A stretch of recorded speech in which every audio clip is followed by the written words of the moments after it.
साथियों, आज हम बनाने जा रहे हैं बाजरे की देसी खिचड़ी। इसको कुछ लोग खिचड़ी बोलते हैं, कुछ लोग इसको हरियाणवी भाषा में बाजरे का नाच भी बोल देते हैं।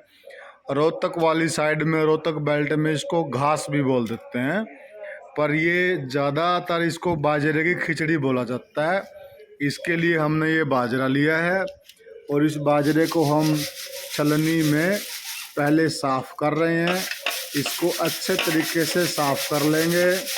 इसमें जो भी फालतू के कण हैं, कई बार क्या होता है कि जो बाजरे की सिरटी होती हैं, सिरटी का वो उसको डांठल बोलते हैं हरियाणवी में, वो डांठल रह जाती है। जैसे मैं आपको दिखाना चाहूँ तो वो जो डांठल होती हैं वो इस टाइप से होती हैं, जो ये आपको दिखाई दे रही हैं। इसको बुलबुला या बुबला भी बोल देते हैं। तो ये सारा का सारा साफ़ करने के बाद इसमें बिल्कुल कोई चीज़ हमें नहीं छोड़नी है, बिल्कुल प्योर बाजरा रहेगा। और ये हमारा प्योर ऑर्गेनिक बाजरा है। इसको ऑर्गेनिक कह लो, देसी बाजरा कह लो या मारू बाजरा कह लो। बुजुर्ग इसको मारू बाजरा बोलते थे। इसमें ना हमने कोई पेस्टिसाइड का इस्तेमाल किया, ना हमने कोई रासायनिक खाद का इस्तेमाल किया। ये बिल्कुल देसी बाजरा है। इसको पहले हम साफ़ करेंगे, अच्छे से साफ़ करेंगे, छलनी में छानेंगे, एक एक कण को, दाने को हम चेक करेंगे। जैसे ये आप देखना, ये आपको दिखाई दे रहा होगा, आप एक एक दाना दाना इसका गिन सकते हो। कितनी अच्छी क्वालिटी है इस बाजरे की, बहुत ही मज़ेदार प्योर ऑर्गेनिक देसी बाजरा। इसके बाद इसको हम इसमें साफ़ कर करके इस तरफ जो ये कुंडी रखी है इसके अंदर डालते जाएंगे। और इसके बाद साथियों, ये बिल्कुल हमने साफ़ करके इस कुंडी के अंदर डाल दिया था और अभी हम इसको इस उखल में डालेंगे। हरियाणवी भाषा में इसको उखल बोल देते हैं, कई भाई इसको कुंडी बोल देते हैं। और लेकिन हम इसको हमारे जो देसी भाषा में, हरियाणवी भाषा में इसको उखल बोलते हैं। हमारे बुजुर्ग उखल बोलते हैं। उखल अगर हिंदी में समझाऊं तो ओखली, आप लोगों ने पढ़ा भी होगा ओखली। अब इस ओखली के अंदर हमने ये बाजरा डाल दिया है और इसमें अब हम थोड़ा सा पानी डालेंगे। पानी डाल के साथ इसको थोड़ा थोड़ा भिगो देंगे, ऐसे हाथ के साथ पानी को मिक्स कर देंगे और ये पानी के साथ अच्छे से मिक्स हो जाएगा। थोड़ी देर इसको छोड़ देंगे ढक के इसको। फिर ये थोड़ा पोलाइट हो जाएगा। पोलाइट होने के बाद फिर इसकी उसको राड़ी निकालना बोलते हैं। अगर राड़ी को मैं समझाना चाहूँ तो अब ये हमने ढक दिया है। अब इसको, इसके बाद इसको राली का मतलब इसमें कुटाई होएगी। जैसे हम चटनी को कूटते हैं, ऐसे इसको हल्का हल्का कूटा जाएगा और उसको हरियाणवी में राली उतारना बोलते हैं। वो प्रोसेस इसका होएगा। साथियों, ये 15-20 मिनट बाजरा भीगने के बाद सॉफ्ट हो गया और अभी इसकी कुटाई चल रही है, जिसको मैंने बताया था कि हरियाणवी भाषा में लाली उतारना बोल देते हैं। अब ये इसकी जो ऊपर वाली चिकनी परत है वो कुटाई से कूट के इसकी वो चिकनी परत दूर हो जाएगी और ये दरदरापन सा हो जाएगा। जैसे हम क्रश करते हैं, एक वो क्रशी टाइप सा हो जाएगा ये। और उसके इसी चीज़ को लाले उतारना बोलते हैं। देखो, मुझे बाकी भाषाओं का तो मालूम नहीं कि कौन सी भाषा में इसको क्या बोलते हैं। हमारे हरियाणवी में तो मेरी माता जी इसको लाली उतारना ही बोलती है, मेरी दादी भी ऐसे ही बोलती थी। तो ये लाली उतर गई। लाली उतरने के बाद फिर इसमें मूंग भी डलेंगे, थोड़े चावल, चने की दाल भी डलेगी, तो थोड़े से चावल भी। तो ये सारी चीज़ें जितनी इसमें मिक्स करोगे तो उतने ही ज़्यादा अनाज इसके अंदर आ जाएंगे। और हर एक अनाज में एक अपनी अलग क्वालिटी होती है, एक अलग पोषक तत्व होते हैं। तो ये सारी चीज़ें डालने का फ़ायदा ये है कि इसमें पोषक तत्व तो सारे के सारे मौजूद हो जाएंगे। अब इसको हम कुटाई के बाद ऐसे छाछ में डाल दिए है, और ये छाछ में ऐसे इसको बरसाना बोलते हैं, बरसाना विधि बोलते हैं इसको, बरसाते हैं। यानी कि इसको ऐसे इसमें से जो बारीक जो हो गया था पाउडर टाइप सा, या थोड़ा जो ज़्यादा छिलका सा उसका फोलर टाइप सा होता है, चोकर भी बोल दें उसको हम, वो निकल जाएगा।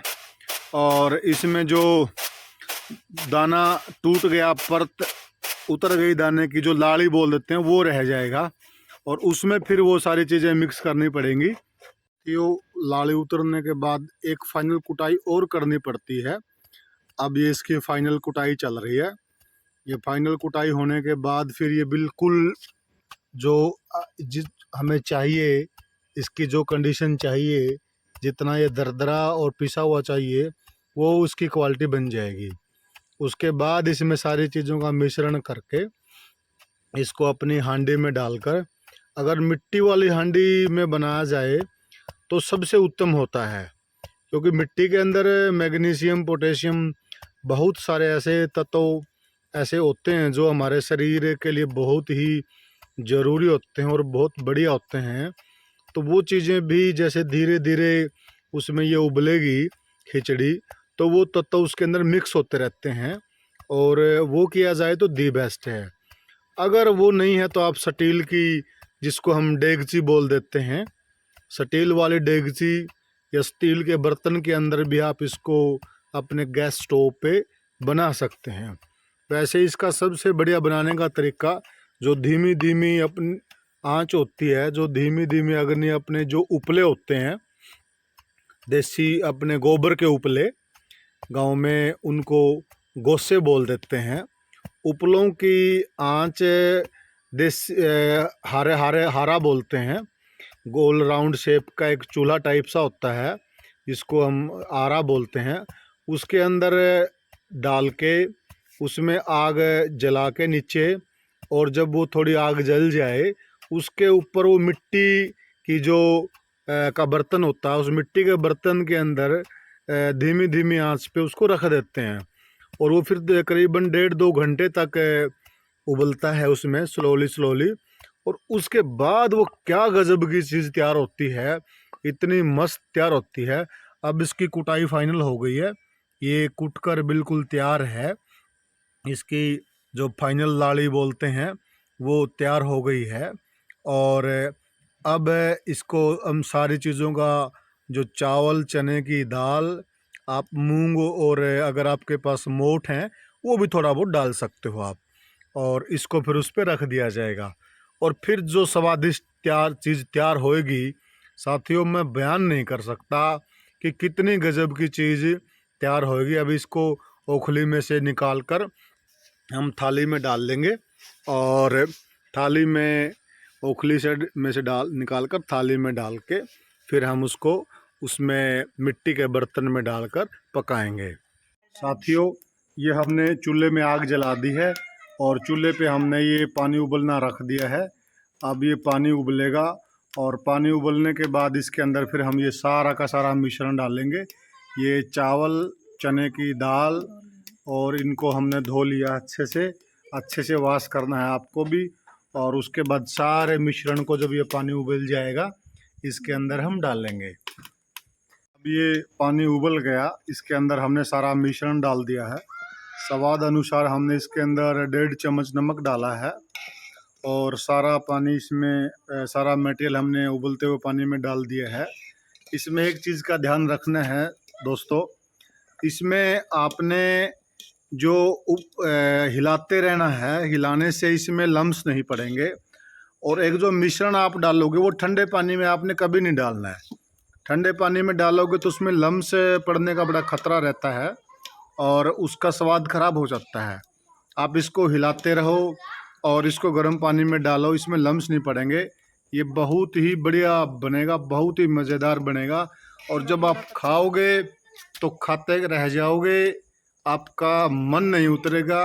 ये बिल्कुल देसी प्योर ऑर्गेनिक बाजरा और उसके अंदर प्योर ऑर्गेनिक सारी चीज़ें हैं। इसका जो स्वाद होगा ना दोस्तों, मैं बयान नहीं कर सकता। आप एक बार घर पे ट्राई करके बना के खा के देखिए इस विधि से जो हम आपको बता रहे हैं। इसमें आपको जो फ्लेम है लो, वो आग है जो धीमी रखनी है। ये धीमी आंच पे बनता है और इस चीज़ का विशेष ध्यान रखना है आपको। इसके अंदर सारा का सारा मोटा अनाज है साथियों। मोटे अनाज का बेनिफिट ये होता है, इसमें जो पोषक तत्व होते हैं वो हमारी बॉडी को पूरे पोषक तत्व मिलते हैं। जो हमारी आंत होती हैं उनका यही काम होता है, जो भी हम अनाज खाते हैं, जो डाइजेशन सिस्टम होता है वो उस पूरे अनाज का, पूरे भोजन के जितने भी पोषक तत्व हैं जो शरीर को चाहिए वो उनको शक कर लेते हैं। तो इसमें दाल भी, चावल भी और बाजरा भी, सभी मोटा अनाज है जिससे हमारे शरीर को पूरे पोषक तत्व मिलेंगे। अब इसको पकते हुए करीब आधा घंटा हो गया है और थोड़ी देर में ये पक के तैयार हो जाएगी। अब आपको नज़र आ रहा होगा इसमें जो इसकी मोटा अनाज के जो कण हैं वो आपको बिल्कुल नज़र आ रहे होंगे। तो इसमें ये मोटा ही रखना है। इसका सबसे बड़ा फ़ायदा यही है कि जितना अनाज मोटा होएगा, जैसे मैंने पीछे बताया था, उसका उतना ही ज़्यादा फ़ायदा होएगा शरीर को। तो इस चीज़ का विशेष ध्यान रखना है। और आधे घंटे के करीब हो गया, थोड़ी देर के बाद ये पक जाए। ये हमारी खिचड़ी बनकर तैयार हो गई है और इसको उतार के हमने डेगची को रख दिया है। और अभी हम एक चीज़ और करेंगे इसके साथ। ये कुंडी, इसमें लहसुन है, लहसुन और अपनी देसी लाल मिर्च की चटनी साबुत और उसमें उसको कूट के सच के साथ लेंगे हम। इसका एक गज़ब का टेस्ट बनेगा, गज़ब का दोनों का। बस क्या बताऊं मैं साथियों, इतना गज़ब का टेस्ट बनता है, बहुत ही लाजवाब और मज़ेदार। अभी हम इसको निकाल रहे हैं, खिचड़ी को डेगची के अंदर से इस थाली के अंदर फैला देंगे और थाली के अंदर फैलाने से ये ठंडी हो जाएगी। और उसके बाद इसमें आप घी डाल के भी खा सकते हो और दूध के साथ भी खा सकते हो, लस्सी के साथ भी खा सकते हो, दही के साथ भी खा सकते हो, जैसी आपकी वो दिल करे उस तरीके से खा सकते हो। अभी हम थोड़ा सा इसके अंदर घी लगाएंगे, देसी घी है ये, बिल्कुल अपना खुद का हमारा तैयार किया हुआ। अभी हमने इसमें 1 चम्मच घी लगा दिया है और ये बिल्कुल बनकर देखो। आपको जो मैं कह रहा था कि आपको पूरे कण नज़र आएंगे, इसके अंदर आपको बाजरे के, चावल के, दाल के कण बिल्कुल नज़र आ रहे होंगे।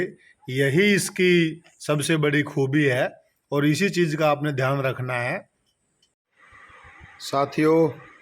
अब मैं ये मज़ेदार खिचड़ी खाने वाला हूँ और इसमें अब मैंने डाल दिया ठंडा ठंडा दूध और ठंडे ठंडे दूध के साथ इसको अब मैं मिक्स करके चम्मच के साथ खाऊंगा।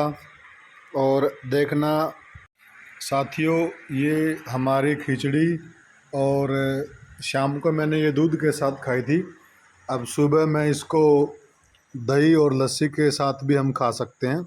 अब इसके अंदर मैं दही मिक्स कर दूंगा और ये देखिए आपको इसके अंदर एक एक कण नज़र आ रहा होगा। यही इसकी सबसे बड़ी क्वालिटी है, सबसे बड़ा प्लस पॉइंट है। जो हमारा मोटा अनाज होता है उसके बिल्कुल कण कण नज़र आने चाहिए, वो इसमें एक एक कण नज़र आ रहा है। और अब इसके अंदर मैं थोड़ी दही मिक्स कर दूंगा और दही के साथ है इसको खाने का मज़ा अलग ही है। पहले हमारे जो बुज़ुर्ग थे वो इसमें ये दही है हमारी मटके के अंदर, हम जो दही है वो मटके के अंदर जमाते हैं और इसमें से मैं दही, देखिए कितनी अच्छी दही जमी हुई है, क्या गजब। और इसमें मैं दही मिक्स कर दूंगा और दही मिक्स करने के बाद मैं इसको दही में बहुत अच्छे से मिक्स करके इसको अच्छे से, और आप दही के साथ खाइए, मैं बिल्कुल गारंटी दे सकता हूँ इतना लाजवाब टेस्ट बनता है। और दोनों की दोनों चीज़ें सुपैचे हैं ये, वाह क्या बात है, क्या मज़ेदार चीज़ है।